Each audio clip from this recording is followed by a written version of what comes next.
कल्पना कीजिए अगर भगत सिंह फांसी पर न चढ़ते, अगर गांधी जी अहिंसा का नहीं बल का मार्ग चुनते। एक ऐसा आदमी था जिससे भारत को आज़ाद करने के लिए हिटलर से हाथ मिला लिया, जापान की मदद से सेना खड़ी कर दी अंग्रेज़ों को भारत से बाहर निकालने के लिए। यह कहानी है उस नायक की जिसे हम सुभाष चंद्र बोस कहते हैं, और आज आप जानेंगे वो सच जिसे भारत की नई पीढ़ी से छुपाया जा रहा है। वीडियो अंत तक ज़रूर देखें। सुभाष चंद्र बोस का जन्म 23 जनवरी 1897 को ओडिशा के कटक शहर में हुआ था। उनके पिता जानकी दास बोस एक प्रतिष्ठित वकील थे और उनकी मां प्रभा देवी धार्मिक और सादा जीवन जीने वाली महिला थी। बचपन से ही सुभाष चंद्र असाधारण बुद्धिमत्ता और देशभक्ति के बीज बोए थे। उन्होंने कटक के रेवन शाह स्कूल और फिर कोलकाता प्रेसिडेंसी कॉलेज से शिक्षा ली। वहाँ उन्होंने एक ब्रिटिश प्रोफेसर के खिलाफ छात्रों का नेतृत्व किया, इसलिए कॉलेज से उनको बाहर निकाल दिया गया। बाद में उन्होंने दर्शनार्थ छात्र में डिग्री पूरी की और 1919 में इंग्लैंड में जाकर ICS परीक्षा पास की। लेकिन जब नौकरी की बारी आई तो उन्होंने अंग्रेजों की सेवा करने से साफ इनकार कर दिया। यह फैसला आसान नहीं था, पर बोस के लिए राष्ट्र पहले था।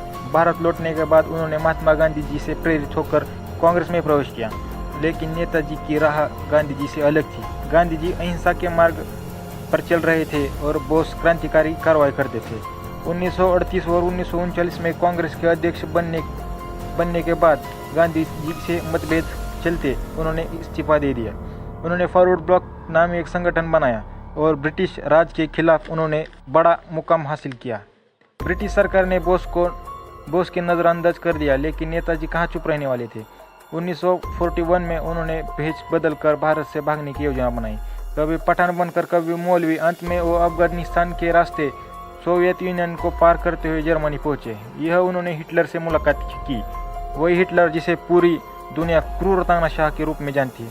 बोस ने हिटलर से भारत की स्वतंत्रता की मदद मांगी, फ्री इंडियन सेंटर और इंडियन लीजन नामक फौज तैयार की। जर्मन सेना के साथ ब्रिटिश साम्राज्य के खिलाफ लड़ने के लिए तैयार थी। जर्मनी से बोस की एक पनडुब्बी के माध्यम से जापान पहुंचने के लिए यात्रा शुरू करते हैं। इतिहास में पहली बार ऐसा हुआ होगा कि दोनों देश की पनडुब्बियां बीच समंदर में आपस सैनिकों को आदान प्रदान करती थी। 1943 में बोस जापान के सहयोग से आज़ाद हिंद फौज खड़ी कर दी, इंडियन नेशनल आर्मी, जिससे हजारों भारतीय युद्धबंदी सैनिक शामिल थे।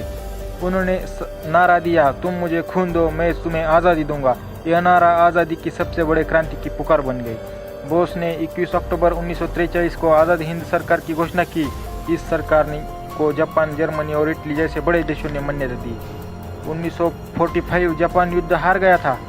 18 अगस्त को बोस ने ताइवान को तोहोकुयू का विमान द्वारा मंचूरिया जाने की कोशिश की, लेकिन उनका विमान क्रैश हो गया। सरकार रिकॉर्ड कहते हैं कि वो हादसे में मारे गए, लेकिन आज भी लाखों लोग मानते हैं कि सुभाष चंद्र बोस जिंदा है। कुछ रिपोर्टर्स के अनुसार वो रूस चले गए हैं, कुछ कहते हैं वो गुमनामी बाबा बनकर भारत लौटे। उनकी मृत्यु सबसे बड़ा हादसों में से एक है।